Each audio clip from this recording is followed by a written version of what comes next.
A classroom in ancient Macedonia, opening shot. A young Alexander, about 13 years old, sits in a grand room filled with scrolls and artifacts. He is attentive, his eyes wide with curiosity. Enter Aristotle, an older man with a kind yet authoritative demeanor. He approaches Alexander, who stands up to greet him. Aristotle, smiling. "Good morning, Alexander. Are you ready for today's lesson?" Alexander, eagerly. "Yes, Master Aristotle. What will we be learning today?" Aristotle. "Today, we delve into the philosophy of ethics. We will explore what it means to live a good life and how virtues shape our character." Aristotle gestures for Alexander to sit. He unrolls a large scroll and begins to draw diagrams of the human soul and virtues. Aristotle. "Tell me, Alexander, what do you think is the highest virtue?" Alexander, thoughtfully.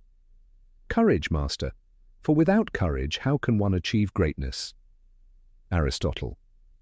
"Courage is indeed a noble virtue, but remember it must be tempered with wisdom and justice. A courageous man who is not wise can lead his people into ruin." Alexander nods, absorbing the wisdom of his teacher. Scene 2. A garden in Aristotle's estate. Alexander and Aristotle walk through a lush garden. Birds chirp and the sun shines brightly. Aristotle. "Look around you, Alexander. Nature teaches us many lessons.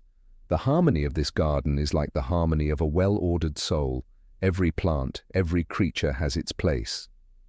Alexander, admiring the garden. "I see, Master. Just as a ruler must ensure every part of his kingdom thrives." Aristotle. "Exactly.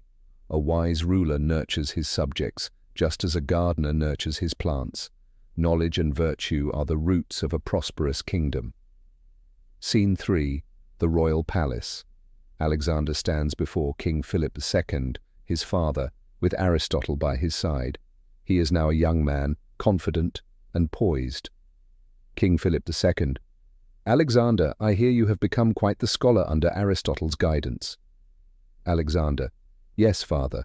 Master Aristotle has taught me the importance of wisdom, virtue, and the responsibilities of leadership." King Philip II. "Remember these lessons well, my son.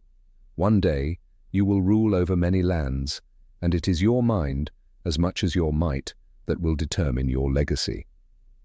Alexander turns to Aristotle, who nods approvingly. Aristotle. "Go forth, Alexander, and be the great leader you are destined to be. Let your knowledge and virtues guide your path." Fade out as Alexander, inspired and determined, prepares to embark on his journey to greatness. Narrator, voiceover.